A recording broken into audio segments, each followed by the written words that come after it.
السلام عليك يا أبا عبد الله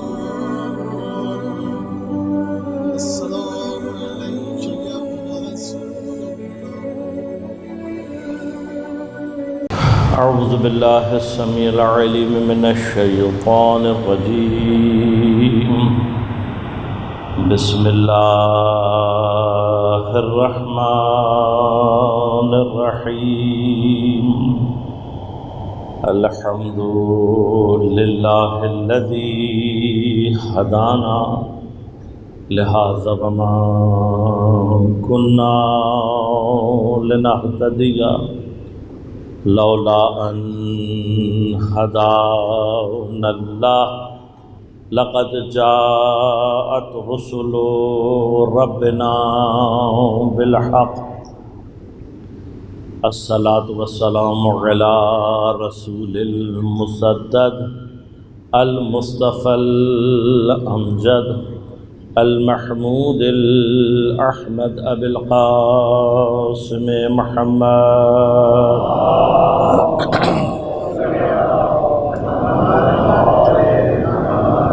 والصلاة والسلام على أسد الله الغالب غالب على كل غالب علي بن أبي طالب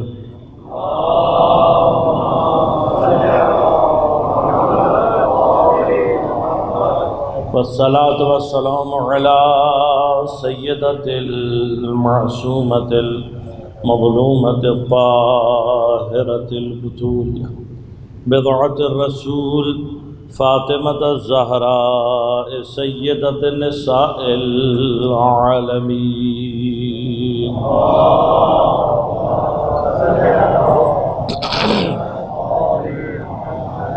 والصلاة والسلام على الحسن المجتبى والحسين المظلوم وأهل بيته الطيبين الطاهرين المعصومين المظلومين المنتجبين المنتخبين لا سيما بقية الله في الأراضين روحي وأرواح العالمين لتراب مقدمه الفداء ولعنة الله على أعدائهم أجمعين أما بعد قال الله تعالى في كتابه الكريم بسم الله الرحمن الرحيم وجعلنا منهم أئمة يهدون بأمرنا لما صبروا وكانوا بآياتنا يوقنون صلوات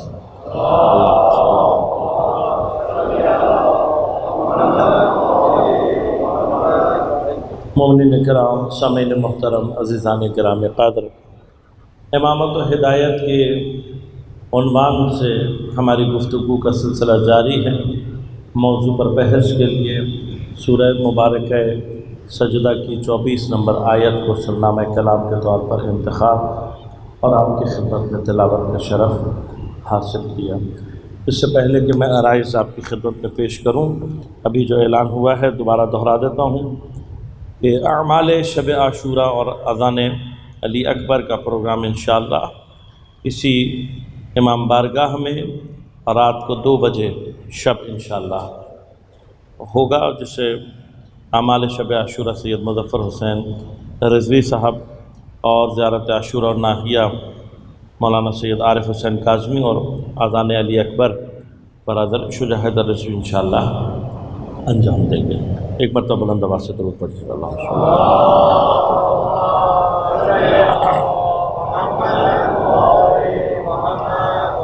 عزیزان کرام قادر، آپ کی خدمت میں عرض کیا کہ رہبری امت کسی بھی عنوان سے ہو، خلافت ہو، ملوکیت ہو یا امامت ہو، اگر دین کے دائرے میں ہیں تو اس کا تقرر، اس کو مقرر کرنا اور بنانا یہ پروردگار کا کام ہے۔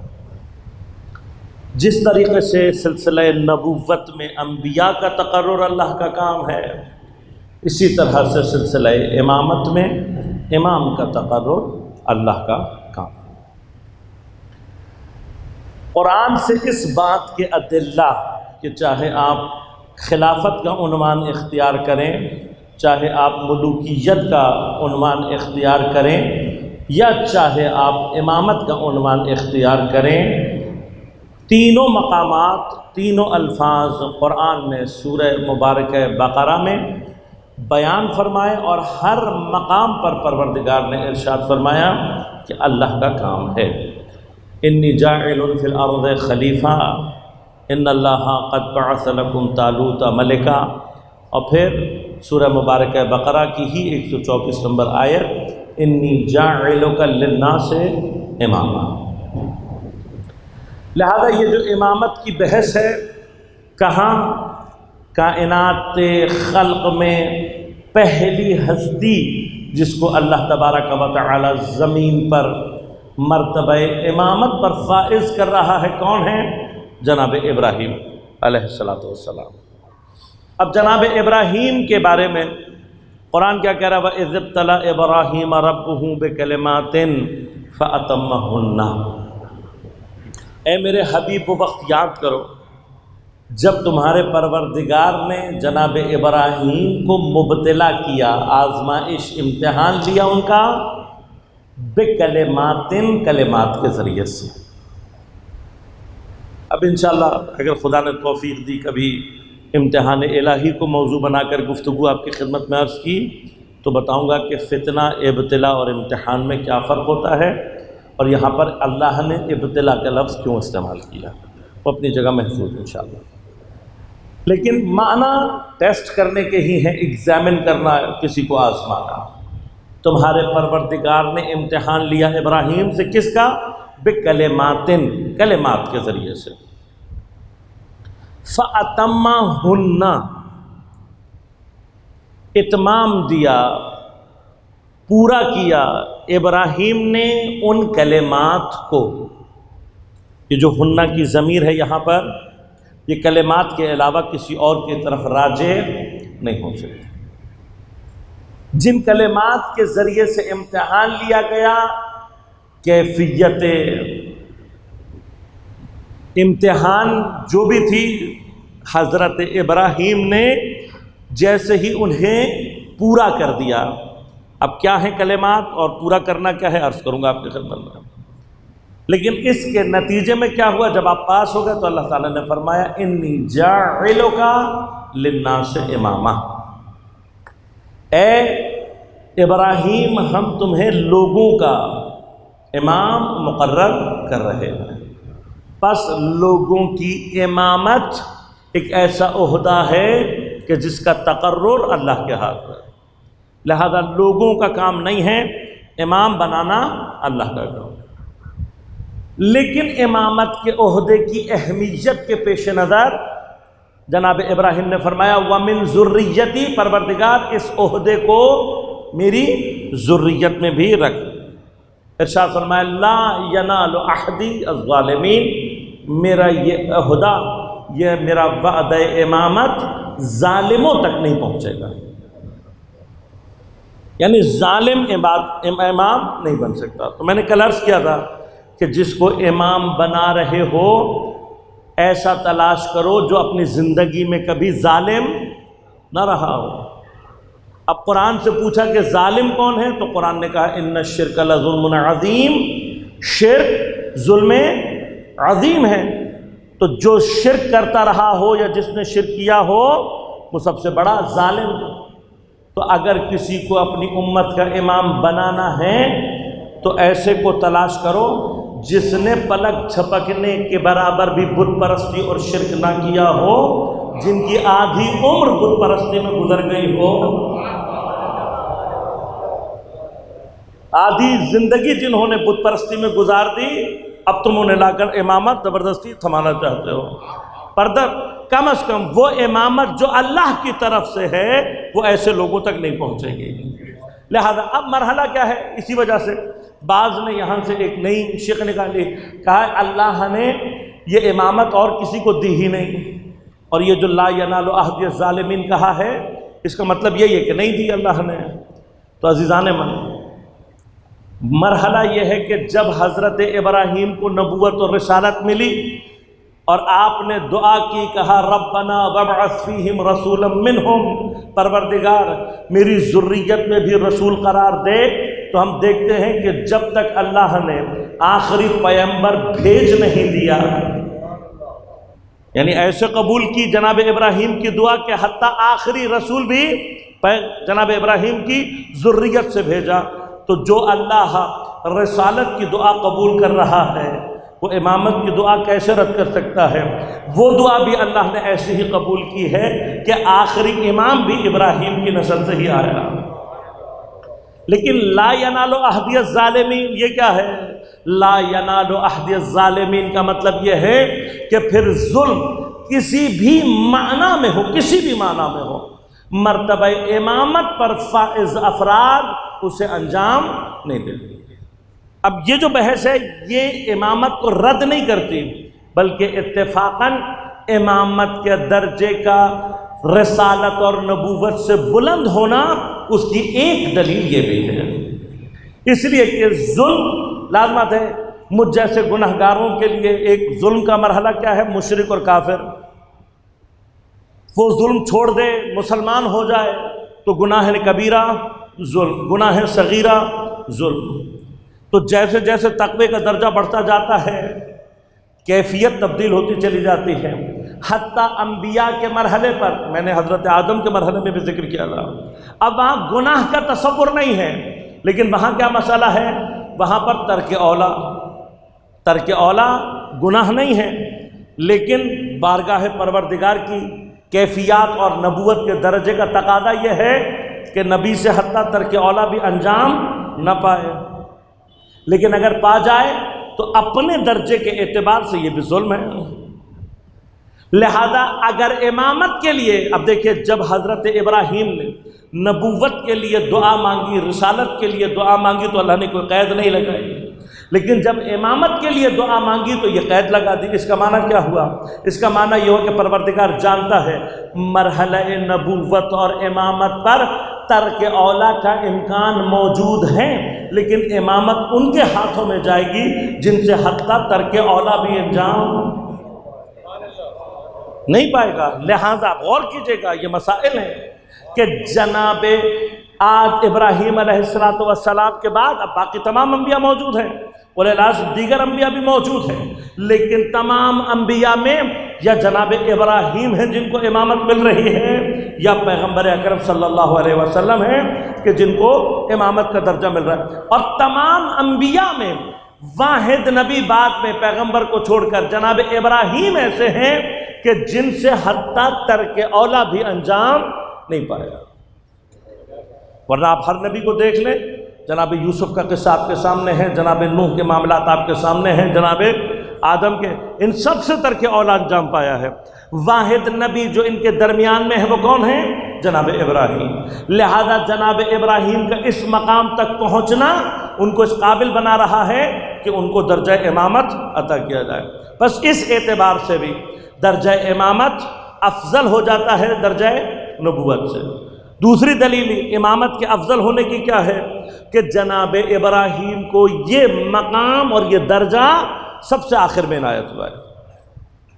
کہاں سے پتہ لگتا ہے؟ یہی ومن ذریتی، یہ جو آپ اپنی اولاد کے لیے دعا کر رہے ہیں، اس سے پتہ لگتا ہے۔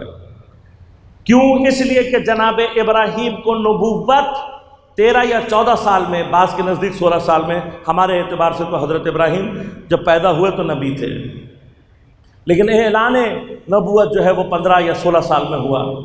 اس سے لے کر آپ جتنے امتحانات سے گزرتے گئے آپ کو درجات ملتے چلے گئے۔ آپ نے جب چاند سورت کے مقابلے میں توحید کا اقرار کیا آپ کو نبوت ملی۔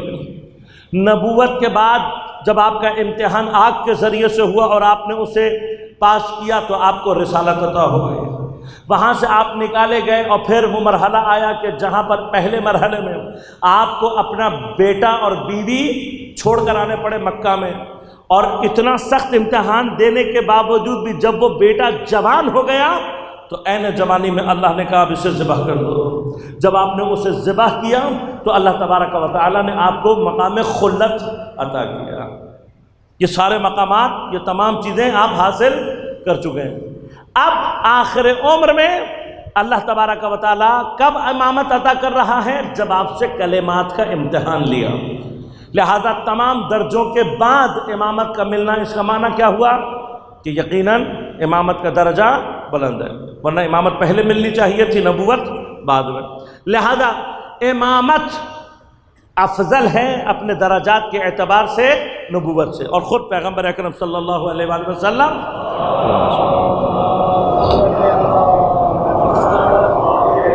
آپ امام امت بھی ہیں، یہ درجہ بھی حضرت کے پاس موجود ہے۔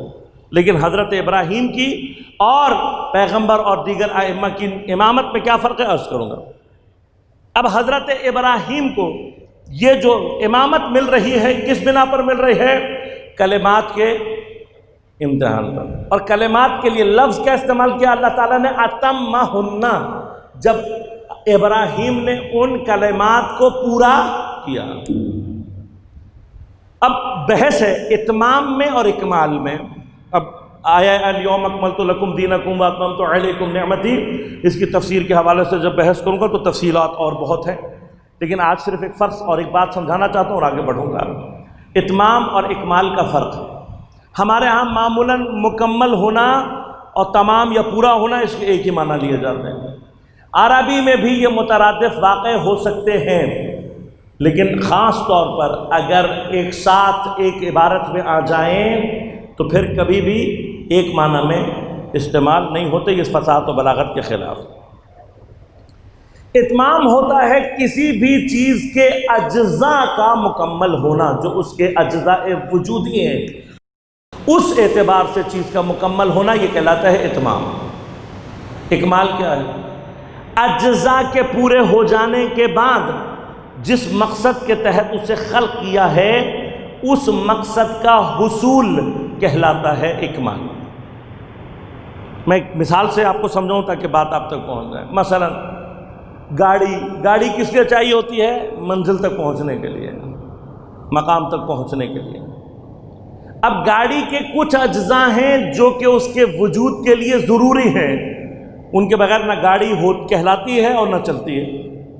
مثلا ٹائر ہے، اس کی باڈی ہے، انجن ہے، اس کے اسٹیئرنگ ہے، پیٹرول، یہ ساری چیزیں، یہ اس کے اجزاء ضروری ہیں۔ ایئر کنڈیشن، اس کے اندر ڈیک اور پتہ نہیں کیا کیا، یہ ضروری نہیں ہے۔ تو جو اجزاء ضروری ہیں جب وہ پورے ہو جاتے ہیں اسے کہتے ہیں تام الخلقہ، خلقت کا مکمل ہو جانا، یہ تمامیت ہے، اسے کہتے ہیں اتمام، جب کسی کے پارٹس پورے ہو جائیں۔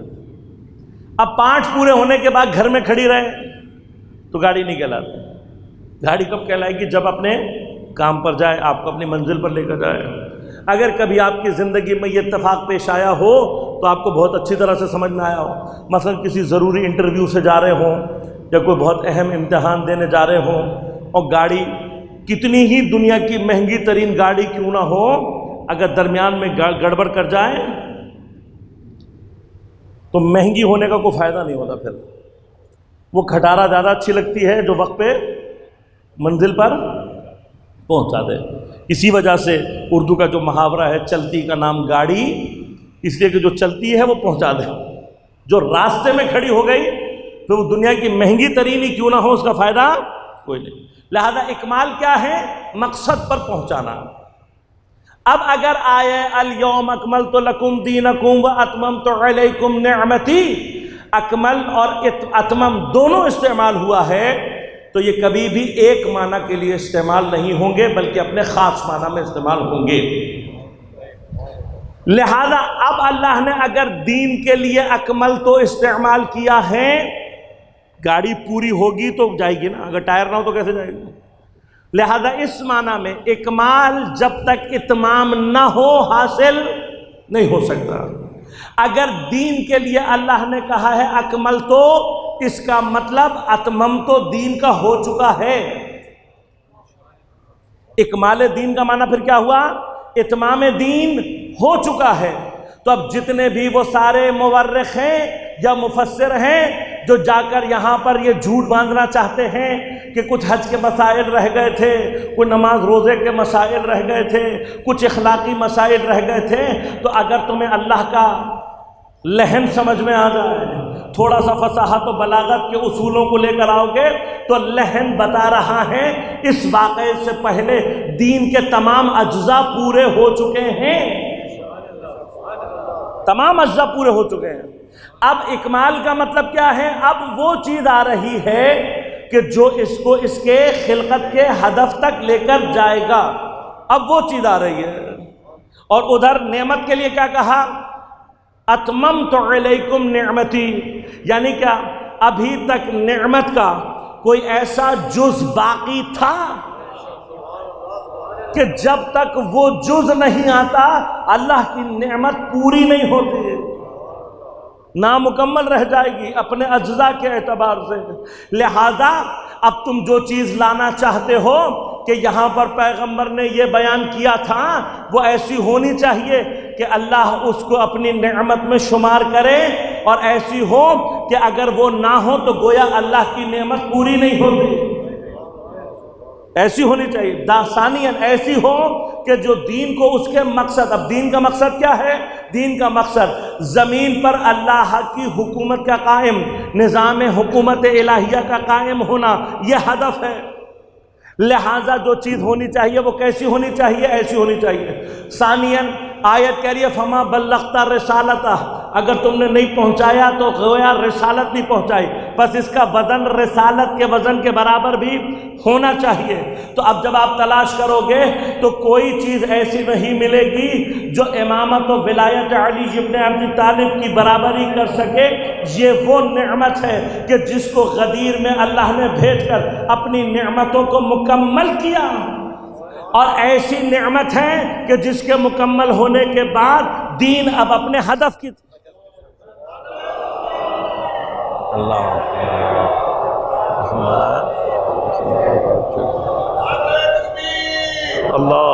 اکبر، اللہ اکبر، یا رسول اللہ،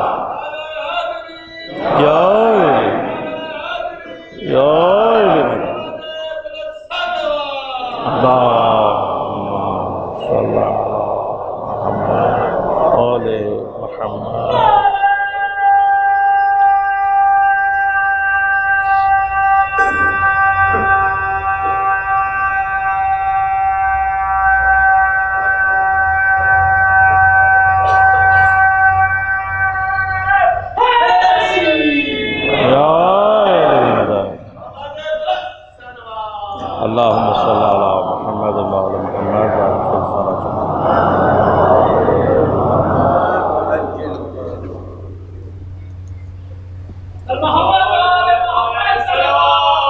اللہم صلی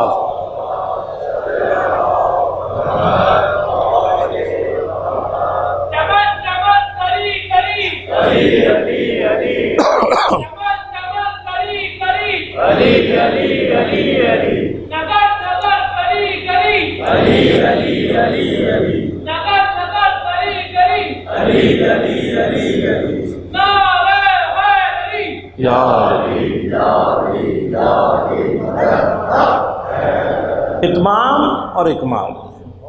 نعمت وہ ہے کہ جس کے آنے سے کیا ہوا ہے؟ نعمتیں مکمل ہو گئیں، اور امامت وہ چیز ہے کہ امامت کا کام کیا ہے؟ زمین پر اللہ کی حکومت کو قائم کرنا۔ اب آپ کہیں گے کہ بھئی قائم تو ہوئی نہیں، اس لیے کہ مولا کی آپ کو معلوم ہے مظلومیت۔ تو عزیزان من، تمام شیعہ سنی جتنی بھی روایتیں ہیں سب مل کر امامت کے آخری جز کے بارے میں یہ کہتی ہیں کہ اللہ اس وقت تک قیامت نہیں لائے گا جب تک پیغمبر کی ذریت سے مہدی خروج کر کے زمین پر اللہ کی حکومت قائم نہیں کر لے گا۔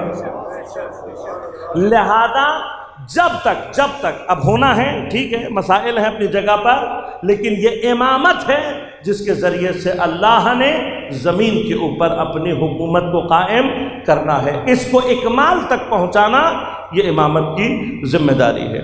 لہذا اب جب حضرت ابراہیم سے پوچھا جائے گا کہ یا حضرت ابراہیم یہ کلمات کیا ہیں، تو قرآن کہہ رہا ہے فَأَتَمَّهُنَّ، یعنی وہ کچھ کلمات ابھی باقی ہیں، ان کے اجزاء ابھی باقی ہیں، انہیں پورا کریں گے جناب ابراہیم تو امتحان کامیاب ہو جائے گا۔ اب کلمات کے لیے مفسرین نے بہت کچھ لکھا اور بہت ساری بحث کی، کسی نے کہا فلاں امتحان، کسی نے کہا چیزوں کے نام، کسی نے کہا سنتیں، ان میں سے کوئی بھی کلمے کی جگہ نہیں آتے۔ دیکھیے کلمہ کیا ہے؟ کلمہ اگر لغت کے اعتبار سے دیکھا جائے تو کلمہ اس لفظ کو کہتے ہیں جو ہمارے ما فی الضمیر کو ظاہر کرتا ہے۔ اب جو ہمارے ما فی الضمیر میں ہے وہ کیا ہے؟ غائب ہے، جب تک اندر ہے تب تک غائب ہے، اور غائب کو ظاہر کون کرتا ہے؟ کلمہ۔ مثلا یہ کلمات جو میں دہرا رہا ہوں اپنی زبان پر، اگر یہ نہ ہوں تو جو میرے دل میں ہے وہ آپ تک نہیں پہنچے گا، اسے کہتے ہیں کلمہ۔ اگر انسان کے ما فی الضمیر اور انسان کے دل میں موجود غیب کو پہنچائیں تو کلمہ کہلاتا ہے لفظ کا، اور اگر یہی الہی غیب کو اس کے بندوں تک پہنچا رہا ہو، الہی غیب کو، الہی غیب ہے یا نہیں؟ غیب ہے۔ غیب پر ایمان ہمارے ایمان کے واجب حصوں میں ہے۔ مومن کی پہچان کیا ہے؟ یؤمنون بالغیب، مومن وہ ہے جو غیب پر ایمان لائے، اور یہ غیب کا ایمان بڑا عجیب ہے۔ ملائکہ، فرشتے جتنے بھی ہیں، جنت، جہنم، شیطان، جن، یہ سب کس میں شامل ہیں؟ غیب میں۔ جنت شاید پھر بھی شامل نہ ہو، لیکن فرشتے، جنت، جہنم، قیامت، خدا، یہ سب کیا ہیں؟ غیب۔ وہی کیا ہے؟ غیب۔ ان پر ایمان لانا واجب ہے۔ یہ غیب میں رہیں گے جب تک اس غیب کو ظاہر کرنے والا موجود نہ ہو، جو اس غیب کو ظاہر کرے۔ تو جو اللہ کے غیب اور بندوں کے درمیان میں اس غیب کو ظاہر کرنے والا ہوتا ہے، اسے کلمت اللہ کہتے ہیں۔ لہذا قرآن نے کئی مقام پر کلمت ربک کا لفظ استعمال کیا، حتیٰ جناب مریم کے حوالے سے جب حضرت عیسیٰ کی روح ان کے بدن میں پھونکی گئی تو فرمایا کہ ہم نے اپنے کلمے کو مریم کے اوپر القاء کیا، لہذا حضرت عیسیٰ کا ایک لقب بھی کلمت اللہ ہے۔ اسی طرح سے سارے معصومین کلمات، لیکن ان کلمات کے درمیان میں کچھ کلمے ایسے ہیں جن کے لیے اللہ تبارک و تعالی کہتا ہے اگر ساری دنیا کے درخت قلم بن جائیں اور سارے دریا سیاہی بن جائیں، ایسے 7 دریا اور آ جائیں، اللہ کے کلمات کا احصا نہیں کر سکتے۔ تو کچھ کلمات یہ بھی ہیں، یہ کلمات خاص کلمے ہیں۔ اب یہ کون سے کلمے ہیں؟ ان کو اگر تلاش کر لیا جائے تو ابراہیم کے امتحان، دیکھیں اب ابراہیم، میں نے عرض کیا ابراہیم کا اب جو امتحان ہو رہا ہے، اس ابراہیم کی اس امتحان کی کیفیت کیا ہے کہ ابراہیم اگر اسے پاس کرے تو اس وقت اس مقام پر پہنچے کہ جہاں پر حتیٰ ترک اولا بھی سرزد نہ ہو۔ بس معرفت کا یہ مرحلہ ہے، اور یہ مرحلہ جب کلمات سے لیا تو اس کا مطلب کیا ہوا؟ اللہ اور ابراہیم کے درمیان یہی ایسے کلمات ہیں کہ اگر یہ سارے کے سارے ابراہیم ان سب کی معرفت حاصل کر لے تو اس مقام پر پہنچ جائے گا کہ جہاں ابراہیم سے ترک اولا بھی سرزد نہیں ہوگا۔ یہ کلمات اگر پورے کر لے تو یا اللہ یہ کلمات کون سے ہیں؟ تو میں نے آپ کو روکا تھا، پہنچایا تھا، متوجہ کیا تھا کہ میں پلٹ کر اس بات کی طرف آؤں گا۔ کون سے کلمات؟ وہ کلمات کہ آدم زمین پر توبہ کر رہے تھے، توبہ قبول نہیں ہو رہی تھی، فَتَلَقَّى آدَمَ رَبُّهُ، تمہارے پروردگار نے آدم پر ان کلمات کو القاء کیا۔ میں نے عرض کیا کیا کلمات تھے؟ پنجتن کے نام تھے۔ جناب آدم نے توسل کیا، اللہ نے توبہ قبول کر لی۔ اب یہ کلمات 5 پر رک گئے تھے، 5 پر آ کر رک گئے۔ 5 کی معرفت نہیں، آدم کی توبہ قبول کروا لی، لیکن ابراہیم نے امامت کے درجے پر پہنچنا ہے، اور اس مرحلے میں کیا، اب اللہ اور ابراہیم کے درمیان میں آدم کی توبہ 5 نے پوری کروا تھی، لیکن ابراہیم کو چونکہ امامت ملنی ہے، لہذا امامت کے درجے کا تقاضا کیا ہے، 5 کی نہیں، باقی کی بھی معرفت کا امتحان ہوگا۔ تو اتمہن کا معنی میرا چھٹا امام فرماتا ہے آدم نے 5 کہے تھے، توبہ پوری ہو گئی، لیکن ابراہیم نے 5 سے آگے شروع کیا اور 14 تک پہنچایا۔ جیسے ہی 14 کی معرفت کا اعلان کیا، اللہ نے فرمایا انی جاعلک للناس اماما۔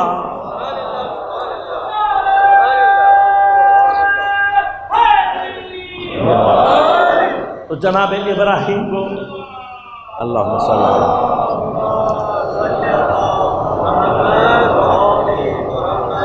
تو ان کلمات کی حیثیت تو سمجھے، آسمان پر ابراہیم آدم زبان پر دہرا دے تو بہشت مل جاتی ہے، زمین پر توسل کر لے تو توبہ قبول ہو جائے، ابراہیم توسل کر لے، معرفت کا اعلان کر دے تو امامت عطا ہو جاتی ہے۔ تو خدا کا شکر ادا کرو کہ اللہ نے تمہیں اہل بیت کی محبت سے سرفراز کیا ہے۔ اللہم صلی اللہ علیہ وسلم۔ اور اس واقعاً اس کی اہمیت اور اس کی حیثیت کو سمجھنے کی ضرورت ہے۔ اللہ نے یہ نعمت ہمارے اوپر عطا کر دی، جناب ابراہیم نے کیا، اللہ نے امام بنا دیا۔ امامت کا مرحلہ کیا ہے، للناس اماما، لوگوں کے لیے امام ہو۔ لوگوں کا امام یعنی امامت مخصوص ہے، محدود ہے۔ جن کے صدقے سے حضرت ابراہیم کو امامت ملی، ان کی امامت للعالمین ہے، صرف لوگوں پر نہیں ہے، زمین پر ہے، زمین پر نہیں ہے، ہوا پر ہے، ہوا پر نہیں، کائنات کی پوری تمام تر کائنات ان کی امامت کے تحت موجود ہے۔ لہذا یہ امامت کلی اور یہ امامت جزئی، ان دونوں کے درمیان فرق کہاں سے ظاہر ہوتا ہے؟ جناب ابراہیم، واقعات بہت ہیں یقیناً جناب ابراہیم کے حالات میں سب تک نہیں پہنچ پاؤں گا، بس ایک مقام عرض کروں اور تیزی سے آگے بڑھوں کہ جناب ابراہیم کی اسی امامت کا مرحلہ اور اسی مرحلے میں ایک جگہ سے گزر رہے، دیکھا کہ ایک مردہ پڑا ہوا ہے، آدھا پانی میں ہے، آدھا خشکی پر۔ خشکی کو والے حصے کو خشکی کے جانور کھا رہے ہیں، اور ان جانوروں کو کوئی دوسرے جانور کھا رہے ہیں اور پھیلتا جا رہا ہے۔ جو حصہ پانی میں اسے پانی کے جانور کھا رہے ہیں، ان جانوروں کو آگے کوئی اور جانور کھا رہے ہیں۔ تو آپ نے سوچا یہ اس کی اجزاء جس طریقے سے بکھر رہے ہیں، تو پروردگار جب جمع کرے گا تو یہ اجزاء جمع کیسے ہوں گے؟ لہذا آپ نے ایک سوال کیا، رب ارنی کیف تحیی الموتى، پروردگار مجھے دکھا کہ تم مردے کو زندہ کیسے کرے گا۔ اللہ تعالیٰ نے فرمایا اے ابراہیم اولم تؤمن، کیا تم ایمان نہیں لائے؟ فرمایا نہیں، ایمان لایا ہوا، لیکن لیطمئن قلبی، لیکن اپنے دل کے اطمینان کے لیے پوچھ رہا ہوں۔ دیکھیے آیت کے لحن یہاں پر بھی میں ایک تفسیر ظاہری ہے، وہ تفسیر ظاہری میں آج بیان کروں گا، لیکن ایک تفسیر عرفانی بھی ہے۔ اہل بیت علیہ الصلوۃ والسلام نے، ان کے کلام نے ہمیں متوجہ کیا کہ یہ ارنی کیف تحیی الموتى سے مراد یہ والا مردہ زندہ ہونا نہیں ہے، اس لیے کہ اگر آپ قرآن کو صحیح معنی میں اسٹڈی کریں اور دین کو صحیح معنی میں اسٹڈی کریں تو آپ کو پتہ لگے گا کہ قرآن کا مردہ اور زندہ الگ ہے۔ قرآن کا مردہ زندہ الگ ہے، عجیب ہے، واقعاً عجیب ہے۔ قرآن چلتے پھرتوں کو بعض اوقات مردہ کہہ دیتا ہے، اور قبر میں لیٹے ہوئوں کو کہہ دیتا ہے بلا حیا یہ زندہ ہے۔ تو یہ جو زندگی اور موت کا تصور ہے، بظاہر حضرت ابراہیم اس کے بارے میں پوچھ رہے ہیں کہ یہ چلتے پھرتے مردہ زندہ کیسے ہوتے ہیں۔ اور اللہ تعالیٰ نے پھر اس کے بعد، اب یہ ساری اس کا مطلب کیا تمثیلات ہیں، اللہ تعالیٰ نے فرمایا 4 پرندے لے کر آؤ، ان کو ذبح کرو، ان کا قیمہ بناؤ، ان کو جگہ پہ رکھو، پھر جب تمہیں آواز دو گے تو ان کے اجزاء اڑ اڑ کر جمع ہوں گے اور سر سے لگ اڑ جائیں گے۔ اب یہ علماء نے بحث کیے گا، یہ تمثیلات ہیں، حتیٰ وہ 4 پرندے انسانوں کی 4 خصلتوں کی طرف علامت ہے۔ ان کا ذبح کرنا نفس کو کنٹرول اور نفس کو مارنے کی علامت ہے۔ امام کی آواز پر لبیک کہنا امام کی اطاعت کی علامت ہے۔ یہ کر لے انسان تو مردہ سے زندہ ہو جاتا ہے۔ امام جعفر صادق علیہ الصلوۃ والسلام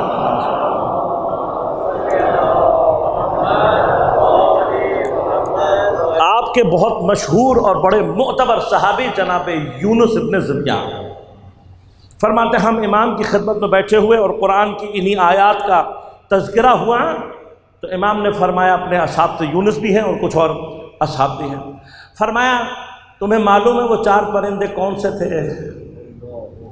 تو یونس نے کہا کہ مولا آپ زیادہ بہتر جانتے ہیں۔ آپ نے فرمایا کہ کیا ان پرندوں کے نام جاننا چاہتے ہو یا دیکھنا چاہتے ہو وہ پرندے زندہ کیسے ہوئے تھے؟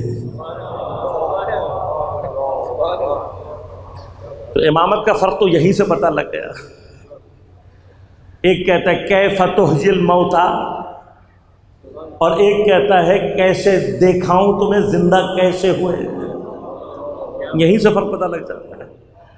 پھر آپ نے فرمایا مختلف روایات ہیں، انہوں نے کہا مولا اس سے بہتر کیا ہو سکتا ہے، جب ابراہیم کے دل کو اطمینان ہمارے دل کو آپ بتا دیجئے۔ تو فرمایا کہ امام ایک ایک پرندے کا نام لیتے جاتے ہو، جیسے ہی امام پرندے کا نام لیتے ہیں امام کی دہلیز پر آ کر بیٹھ جاتا ہے۔ امام نے کہا باز، باز آ کر بیٹھ گیا۔ امام نے کہا دوسرا مور، مور آ کر بیٹھ گیا۔ آپ نے فرمایا مرغا، مرغا آ کر بیٹھ گیا۔ آپ نے فرمایا کبوتر، کبوتر آ کر بیٹھ گیا۔ 4 پرندے جمع ہو گئے۔ امام نے حکم دیا اپنے اصحاب کو کہ انہیں ذبح کرو، اور ذبح کرنے کے بعد ان کا قیمہ کو مکس کر کے ان کے اجزاء کو آپس میں مخلوط کرو اور 4 مختلف مقامات پر رکھ دو۔ اب پھر ان کے سر اٹھائے۔ اب فرق یہاں سے شروع ہوتا ہے۔ سر جناب ابراہیم کے بارے میں ساری روایات نے لکھا کہ جب آپ نے سر اٹھایا تو آپ نے فرمایا قم بإذن اللہ، اٹھ جا اللہ کے حکم سے۔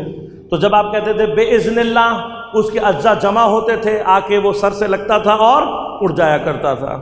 فرمایا لیکن امام کے الفاظ ذرا مختلف تھے۔ امام نے فرمایا حیا حیا یا باز، اے باز اٹھ کر آ۔ ابراہیم کہہ رہے ہیں قم بإذن اللہ، ابراہیم کہہ رہے ہیں باز ادھر آ۔ تو باز کے اجزاء اڑے، جڑا، سر سے لگا، اڑ کر چلا گیا۔ الفاظ کے فرق بتا رہے ہیں۔ ابراہیم کی امامت کا دائرہ اللہ کے اذن پر موقوف ہے، لیکن یہ جو آواز دے کر بلا رہے ہیں بغیر اذن کے، ان کو اذن کی ضرورت نہیں ہے، کیونکہ زمین پر اللہ کا اذن انہی کو کہتے ہیں۔ اللہم صلی اللہ۔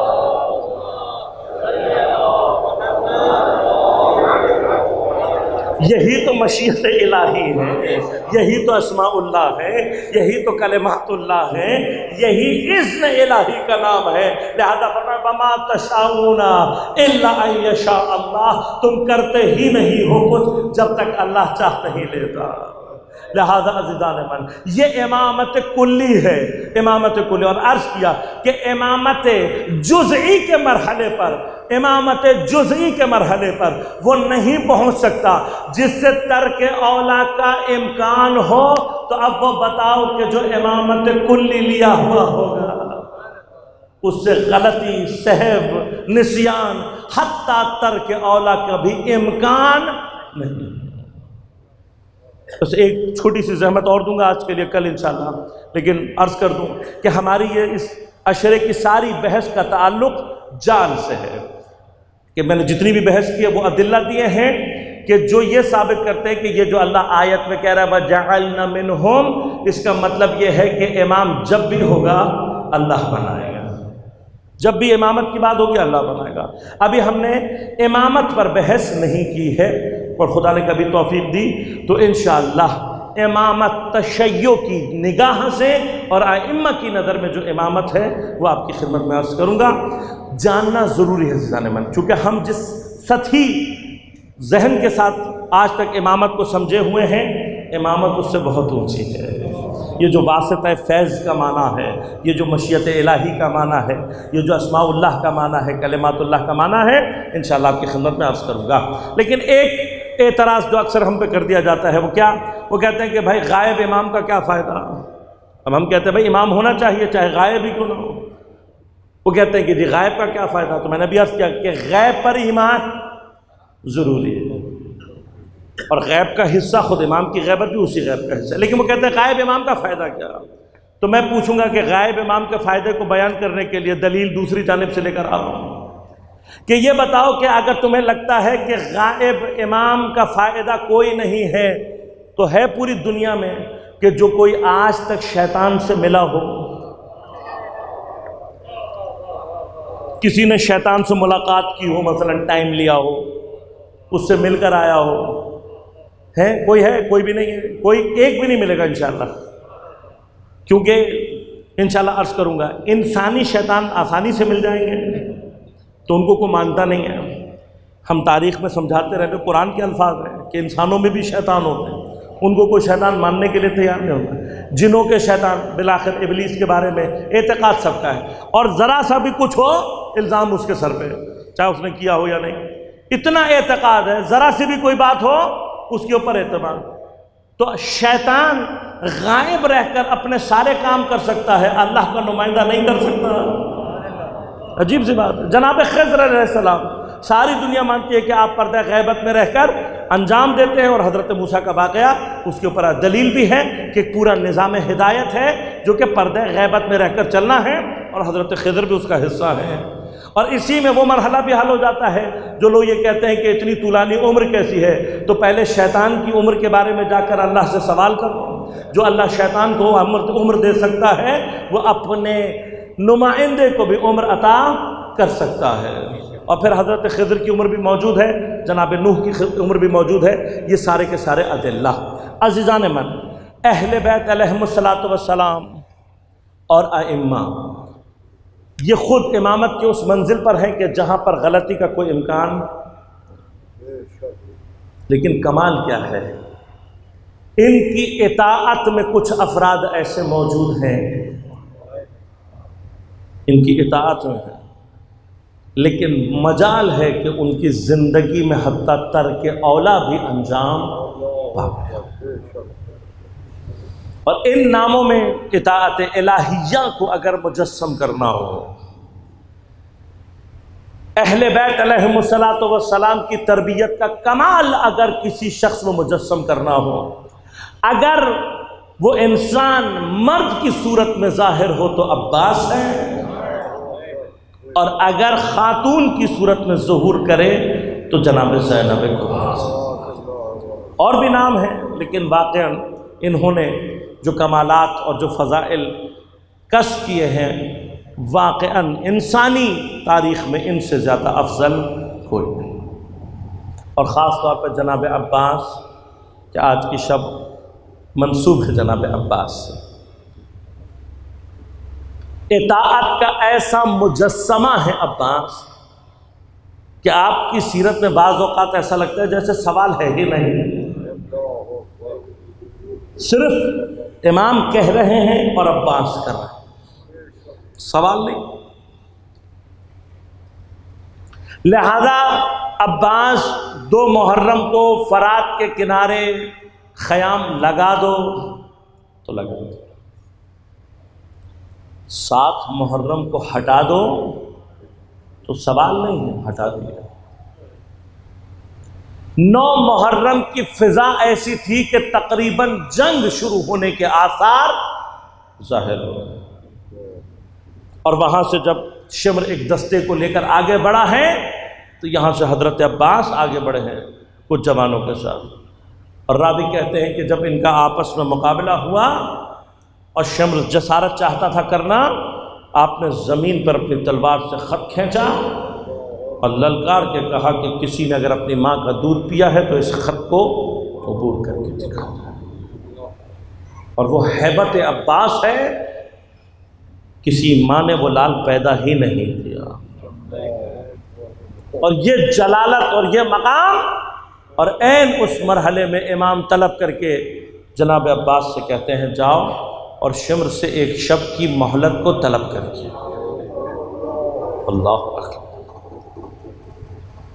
استاد سبت جعفر شہید رحمۃ اللہ علیہ، واقعاً ایک شعر ان کا شاید حضرت عباس کی اس کیفیت کو واقعاً بیان کرتا ہے۔ شعر کا مفہوم یہ ہے کہ جتنا مشکل کام مولا کائنات کے لیے اپنے گلے میں رسی بندھوانا تھا، بہت مشکل تھا مولا کے لیے، مدینہ کے کچھ اوباش علی کے گھر میں گھس کر، جس کی انگلیوں پر دروازہ خیبر اس عباس علیہ السلام مولا کائنات کے گلے میں مدینہ کے اوباش رسی باندھ کر کھینچ رہے، اور یہاں جناب عباس کوفہ کے کچھ اوباشوں سے وقت لینے جا رہے ہیں۔ لیکن اگر حسین نے کہہ دیا ہے تو سوال ہے۔ جا کر شمر سے ایک مہلت کو طلب کیا کہ جسے شب عاشور کہتے ہیں۔ امام نے عبادات کے لیے، اور یقیناً امام متوجہ ہیں کہ کچھ لوگ ہیں جنہوں نے ابھی آنا، لہذا عزیزان من، عاشور کے دن صبح سے لے کر چاشت کے وقت تک ایک ایک انصار شہید ہوتا رہا۔ جناب عباس خاموشی سے کھڑے ہوئے ہیں، ایک ایک جنازہ لاتے جا رہے ہیں۔ جب انصار ختم ہو گئے تو شاید ایک ہے بات کہ براہ شاید حضرت کے ذہن میں ہو کہ اب جب انصار ختم ہو گئے ہیں تو شاید مجھے موقع مل جائے، لیکن عباس کے صبر کا عجیب امتحان ہے کربلا۔ ایک ایک کر کے وہ بچے اور وہ جوان میدان جنگ میں جا رہے ہیں جن کو جناب عباس نے خود پالا ہے اور تربیت دی ہے۔ کون ہے یہاں پر جس کو جناب عباس نے اپنی آغوش میں پالا نہ ہو، جس کو جناب عباس نے فن حرب اور جنگ لڑنا نہ سکھائی ہو؟ سب عباس کے شاگرد ہیں، سب اب کو عباس نے پالا ہے۔ ایک عجیب محبت ہے جناب عباس کو ان سب سے، لیکن مسئلہ کیا ہے کہ اگر حسین نے نہیں کہا ہے چپ چاپ علی اکبر کا لاشا لے آئے، چپ چاپ قاسم کا لاشا لے آئے، چپ چاپ اون محمد کے اپنے بھائیوں کے ایک ایک کر کے جنازہ لاتے جا رہے ہیں، لیکن سوال نہیں ہے۔ لہذا اسی لیے علماء کہتے ہیں اتنا جناب عباس نے اپنے دل کا خون پیا ہے کربلا میں کہ اللہ نے جناب عباس کو دنیا کی حاجت روائی کا منبع باب الحوائج بنا دیا۔